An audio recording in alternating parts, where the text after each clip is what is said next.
Jornalismo, independência e credibilidade. Jornal da Manhã. Bom dia para você acompanhando a programação da 101. Estamos começando o Jornal da Manhã. Jornal da Manhã, hoje quarta-feira, dia 23 de junho de 2021.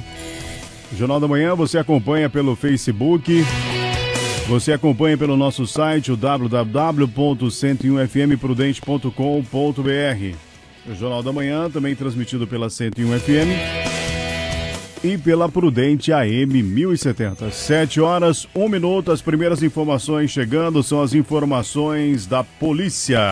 Jornal da Manhã e as informações da polícia. Geraldo Gomes, bom dia, Geraldo. Muito bom dia, Cleiton. Bom dia a você, bom dia ouvintes. Um bom dia muito especial aí para todos que estão ouvindo já o nosso Jornal da Manhã. As informações do setor policial das últimas 24 horas. Acabo de receber aqui as informações da Polícia Civil, né?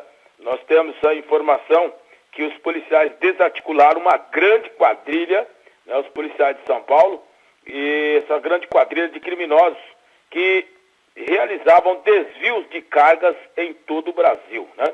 Motoristas eram cooptados e após carregarem legitimamente cargas de natureza variadas, em específico de soja, ferragem em geral, eles desviavam essas cargas entregando-as aos receptadores. Em seguida, compareciam nos distritos policiais e delegacias de polícias, principalmente em São Paulo, onde noticiavam falsamente a ocorrência de roubo, né? A maioria das vezes retratando cárceres por hora e dia, né? Tudo fazia parte da mesma quadrilha. Durante as investigações, os relatos aí noticiantes também do próprio modus, né, que vinha sendo trabalhado, e a Polícia Civil conseguiu desconstruir, né, os relatos empregados em meio de investigações de tecnologia. Então, a organização criminosa, composta por indivíduos, na maioria provenientes dos estados de Minas Gerais e Goiás, atuavam com aí toda a região do estado de São Paulo, onde, através dos integrantes, eles procediam com os falsos registros, né? As investigações, elas duraram aí por quase um ano, onde demonstrou que a organização criminosa foi responsável pelo desvio de carga, na aproximadamente aí 200 cargas avaliadas em 100 milhões de reais, né? Segundo as informações, comprovou-se que, desta forma, que mais de 200 registros de roubos de cargas foram realizados no estado de São Paulo, né? E, de fato, não ocorreram roubo coisa nenhuma. Foi tudo armadilha dessa quadrilha dos bandidos que estavam já todos comunados, entre motoristas e aquelas pessoas que receptavam esses produtos. Então, todo esse trabalho foi desarticulado aí pela Polícia Civil. Durante a deflagração da fase desta investigação policial, ainda se cumpriu 57 buscas domiciliares, né? Foi um trabalho muito especial do policiamento. Nós tivemos aí, segundo as informações, né, visando aí o sufocamento dessa situação, dessa organização criminosa, a Polícia Civil representou ao Poder Judiciário pela decretação, sequestro de mais de 100 veículos, totalizando um valor de 7 milhões de reais, o que foi determinado o juízo da comarca de Rosana. A ação policial ocorreu simultaneamente em 7 estados da federação: São Paulo, Minas Gerais, Pernambuco, Goiás, Pará, Rio de Janeiro e na Bahia, e contou com o apoio dos policiais aqui de Presidente Prudente, da região aqui do Pontal do Paranapanema. Então, sem dúvida nenhuma, foi aí um belíssimo trabalho da Polícia Civil para desarticular essa malandragem, né, que estava aí praticando esse tipo de ação, dizendo que ia lá, registrava um boletim de ocorrência, falava que foi roubado, que ficou em cárcere privado e que levaram o caminhão. A polícia vinha trabalhando desesperado, achando que era um roubo, achando que era um assalto. Mais de 200 assaltos no estado de São Paulo. Na realidade, tudo malandro, viu, Cleiton Mussi? Tudo bandido, faziam parte da mesma quadrilha. E agora a polícia está aí já com alguns e logo, logo vai colocar a mão nessa malandragem, caminhoneiro malandro que estava aí aprontando para levar uma vantagem, levar um dinheiro a mais. Além desse caso, nós tivemos ainda outras ocorrências. Aqui no Jardim Marisa, em Prudente, um cidadão de 38 anos de idade acabou sendo flagrado aí, né? Ele estava, segundo as informações, com R$880 e ainda um aparelho de telefone celular, mas na realidade ele saiu do presídio há poucos dias e estava vendendo uma lasca de crack. Ele tinha uma pedra de crack grande, ia lá, tirava uma lasquinha e vendia essa lasquinha para a moçada aí que ponhava no cachimbo e saía fazendo o fumaceiro deles aí. Então a polícia flagrou essa situação. Com o homem, a polícia encontrou R$880 em dinheiro. Ele não soube explicar da onde, por onde, como ele conseguiu esse dinheiro. Então, resultado, cadeia de novo, vai responder pelo crime de tráfico de entorpecente. Na Coab, 2 bandidos armados meteram bala numa porta de vidro do estabelecimento comercial do local. Os bandidos chegaram por lá, uma loja de celulares, invadiu o local, rendeu a funcionária. O dono da loja estava nos fundos. Quando os bandidos estavam praticando o assalto, o dono da loja acionou o alarme. Quando acionou o alarme, assustou os ladrões. Um deles, já com a arma em punho, a engatilhou e atirou por 2 vezes numa porta de vidro que fica nos fundos do estabelecimento, danificando a mesma, e depois disso eles fugiram sem levar nada desse estabelecimento comercial. E pela Polícia Militar Rodoviária nós tivemos a apreensão de droga, 4,370 kg de cocaína, que estava no corpo de uma mulher de 40 anos de idade. Ela foi fiscalizada, ficou nervosa, e os policiais resolveram fazer a fiscalização individual e encontraram a droga amarrada junto ao corpo. A mulher foi presa, vai responder pelo crime de tráfico de entorpecente. São informações do setor policial, sempre em nome do Zalpa Cardança. Bom dia a você, um bom trabalho, Cleiton. Assim que a gente tiver mais informações dessa operação gigante aí da Polícia Civil no estado de São Paulo, eu volto para contar para você e para os ouvintes. Bom dia, bom trabalho. Obrigado, Geraldo. Geraldo Gomes falou no oferecimento de Zalpa Cardança, do Mário Zalpa. Atualização Covid-19, Joilton Carlos, bom dia. Bom dia, Cleiton, bom dia, ouvintes da 101 FM e também da Prudente News. O boletim foi atualizado ontem às 17h26. E você pode encontrar essas informações no Inova Prudente /coronavírus e no Prudente News, o mais novo portal de informações de Presidente Prudente e região, e são sempre prestados pela Secretaria de Saúde e Vigilância Epidemiológica. Casos curados 27.318, notificações 79.312, descartados 47.809, aguardando o resultado 261, hospitalizados caiu em relação aí à última segunda-feira e agora são 165. E casos confirmados subiu para 29.208. Ontem tivemos a confirmação de mais 3 óbitos devido à Covid-19, agora são 764 óbitos em Presidente Prudente. Lembrando mais uma vez que nós estamos com 100% das UTIs Covid-19 ocupadas em Presidente Prudente e região. Estamos num verdadeiro caos aí na saúde em Presidente Prudente devido à Covid-19, as UPAs lotadas, recebendo pacientes que não deveriam estar lá, mas devido à emergência estão sendo atendidos nas UPAs para ter o mínimo de atendimento, então pense muito bem nisso.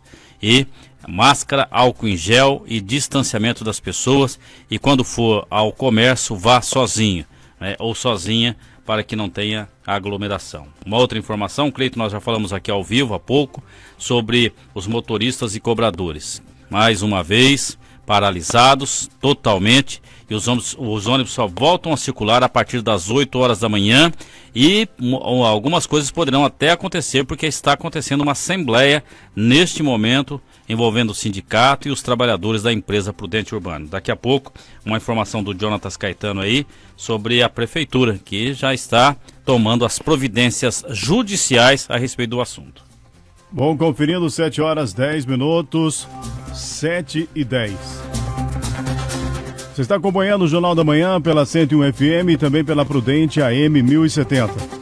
Daqui a pouquinho nós vamos trazer então a informação que o Joilton acabou de informar. A Prefeitura ingressa com ação para cobrar cumprimento do contrato de transporte coletivo. Já já eu trago essa informação. Nós vamos para o intervalo comercial. e voltamos em seguida com o Jornal da Manhã. Conferindo 7h11. Agora no Jornal da Manhã, o tempo e a temperatura. No momento, a temperatura em Presidente Prudente está registrando 17 graus. A mínima registrada hoje foi 16 graus. A máxima prevista vai ficar aí em torno dos 28 graus. Não há previsão de chuva para hoje. Jornal da Manhã.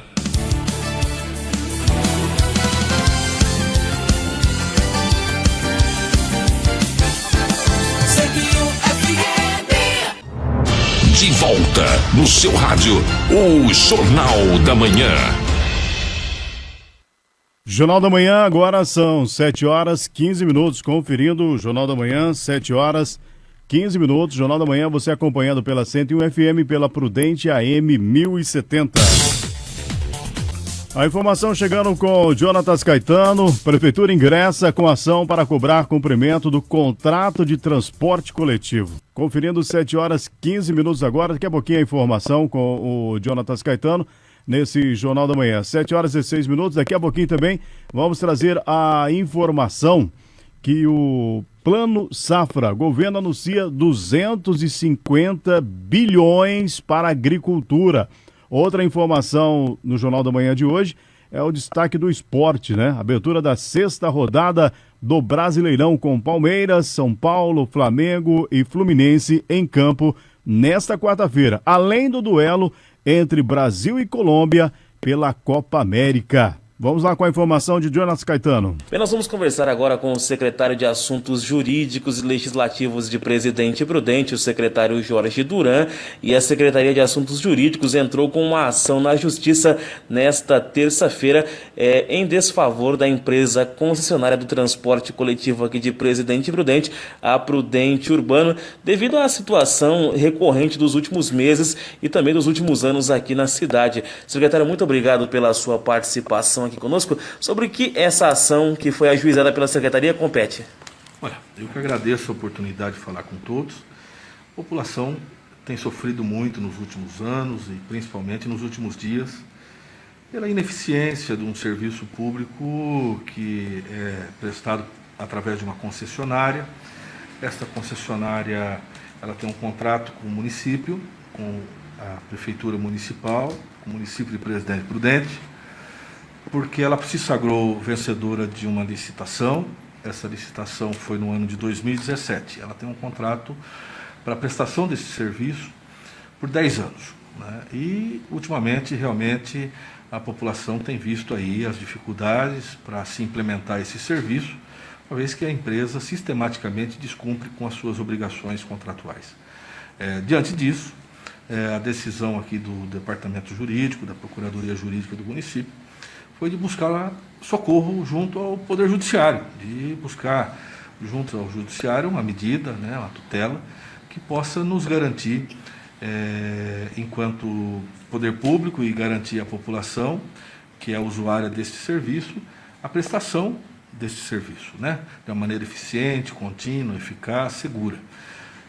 De maneira que nós ingressamos com essa ação, pedimos uma liminar, e aguardamos aí a decisão que possa ser tomada pela Justiça nos próximos dias, quanto antes, para que a gente possa, com este amparo do Judiciário, fazer com que o contrato seja cumprido e que a população tenha aquilo que ela tem direito, que é um transporte público decente.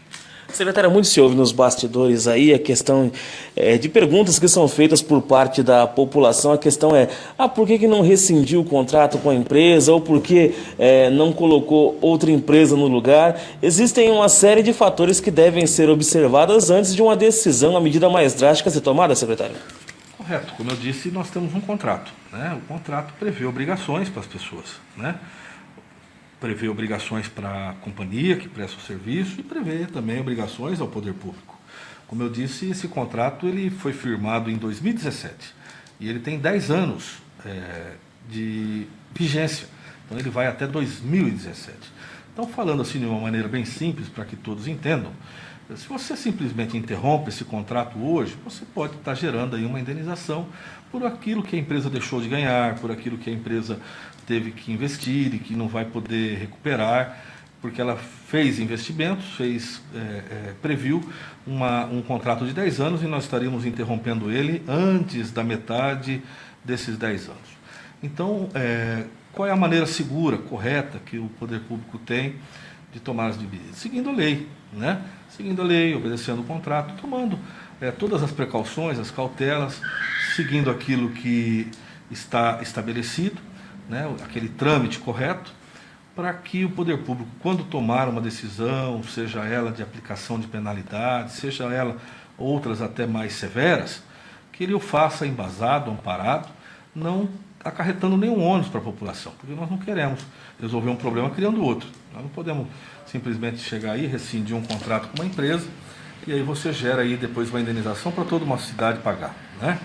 Você não pode fazer com que toda uma coletividade, 100% da população, tenha que ser penalizada aí pagando uma indenização que possa ter sido tomada a partir de uma decisão precipitada do poder público. Mas o poder público, na gestão do prefeito Ed Thomas, está atuante nessa questão e nós estamos tomando providências por determinação do prefeito. Tá certo, essa é a participação do secretário de Assuntos Jurídicos e Legislativos de Presidente Prudente, o secretário Jorge Duran. Secretário, muito obrigado pelos seus esclarecimentos. Um bom dia para o senhor. Bom dia, eu agradeço a você e a todos. 7h21. Agora a gente vai trazer aqui a informação do Plano Safra. O governo anuncia, então, 250 bilhões de reais para a agricultura.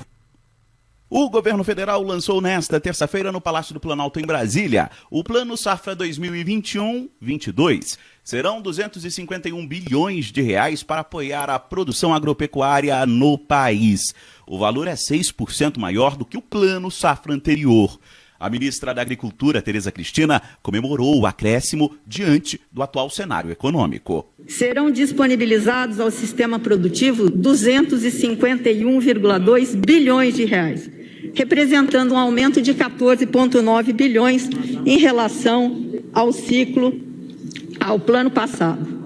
Novamente, nós priorizamos a agricultura familiar e os investimentos, em especial, na agricultura de baixo carbono, que aumentou em mais de 100% neste plano. Então, esse é um plano que já vem muito pincelado de verde. O presidente da República, Jair Bolsonaro, também participou do evento. O setor rural é um dos principais apoiadores ao governo federal. Bolsonaro frisou a importância do agro para o país. O Brasil é um país fantástico. É querido por todos, não apenas pelo futebol. Pela nossa gente. Nós alimentamos hoje mais de 1 bilhão de pessoas fora do Brasil, obviamente. E a nossa tendência é aumentar esse percentual. Fronteira, nós temos.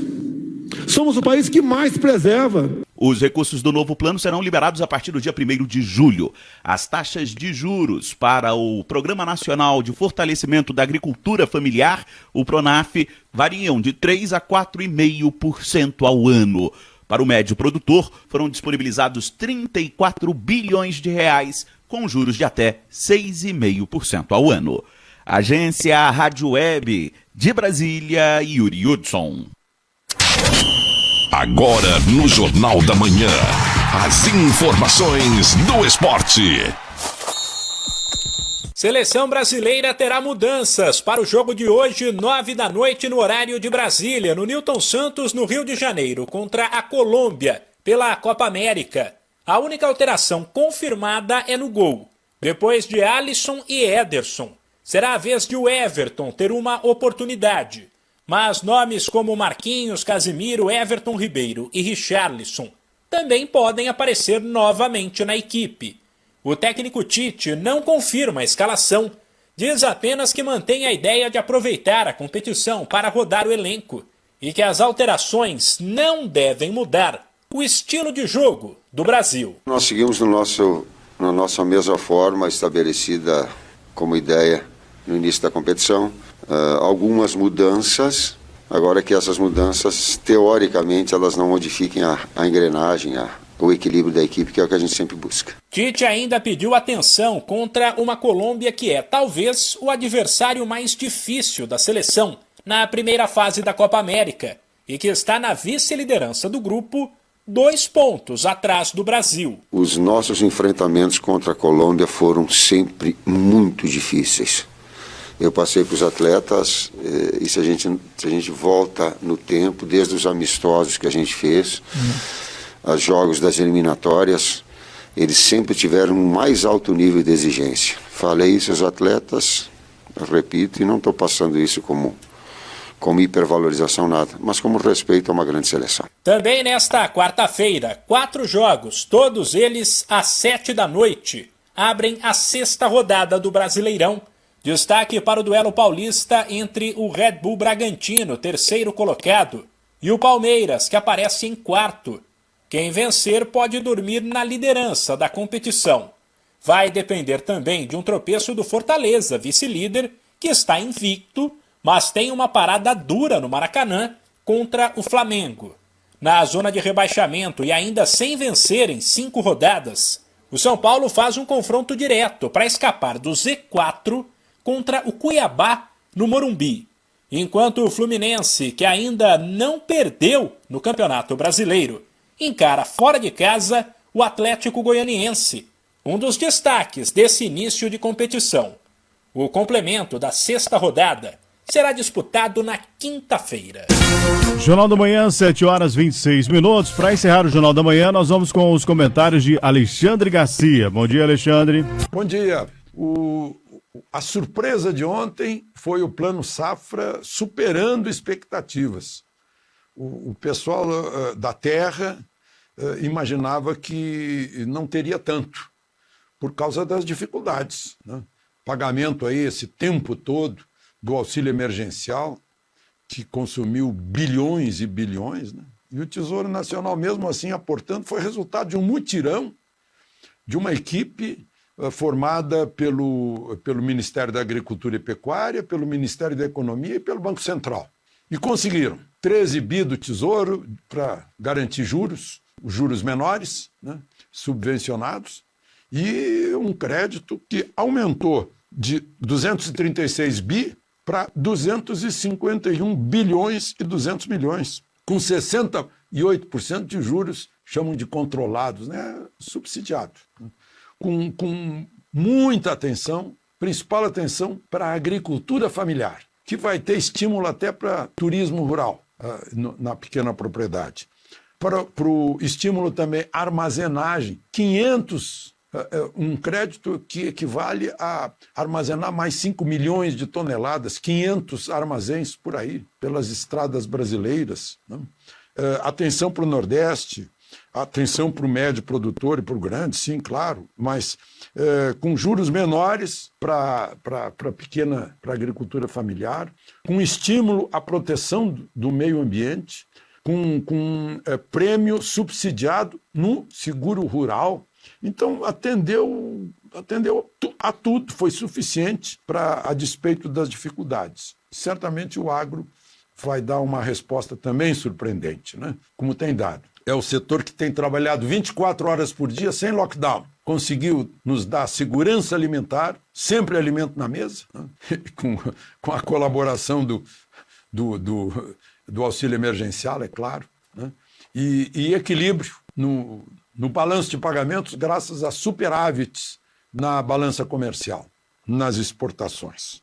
O agro está fazendo a sua parte e o Estado brasileiro, o governo, fez a sua parte também. Bom, eu falei ontem de absolvição de Lula, naquele caso Zelotes, por falta de provas, e aí eu fiz um levantamento sobre o que Lula ainda está respondendo. A ação da compra dos caças suecos, os Gripen, dinheiro que foi para Angola, dinheiro que foi para Guiné Equatorial, e estão na Justiça Federal aqueles processos que o Supremo tirou lá do que era da Lava Jato de Curitiba, com o juiz Sérgio Moro, né? São 2 processos relativos ao Instituto Lula, e mais o processo do sítio de Atibaia e o processo do triplex de Guarujá. O Lula já se livrou de 11 processos que foram arquivados, trancados, rejeitados ou teve absolvição dele. Eu queria falar também um pouquinho do que foi decidido na Câmara Federal, na medida provisória da Eletrobras. Não vai ser uma privatização de bater martelo na Bolsa, mas uma privatização de troca de proprietário de ações, né, do Estado brasileiro para as mãos privadas, sendo que o Estado brasileiro fica com a Golden Share, que é a ação dourada, com poder de veto cada vez que entrar em alguma questão estratégica de interesse nacional. Vale dizer sobre isso que a Eletronuclear e a Itaipu Binacional ficam fora. A Itaipu porque é uma parceria com o Paraguai, né? E a Nuclear porque é uma questão essencialmente estratégica de segurança nacional. Bom, o governo acha que vai arrecadar com isso 100 bilhões, vai compensar bastante o auxílio emergencial que precisou ser dado e que a tarifa de energia elétrica vai ser reduzida. Por falar em redução, boa notícia para as empresas, para as pessoas jurídicas, redução do imposto de renda pessoa jurídica de 25% para 20%. Num período de 2 anos. Né? Para compensar um pouco, sobe o imposto de renda sobre dividendos, estando isentos até 20 mil por mês. Sobe de 15 atuais para 20. E o imposto de renda pessoa física, a isenção sobe de 1.900 por ano de rendimento bruto para 2.400. E terminando de falar em reformas, né? Ontem teve a primeira audiência pública já debatendo a reforma administrativa. De Brasília, Alexandre Garcia. Você ouviu pela 101 FM e Prudente AM 1070, Jornal da Manhã. Reportagens: Geraldo Gomes, Jonatas Caetano, jornalista responsável, Mônica Guglielmi.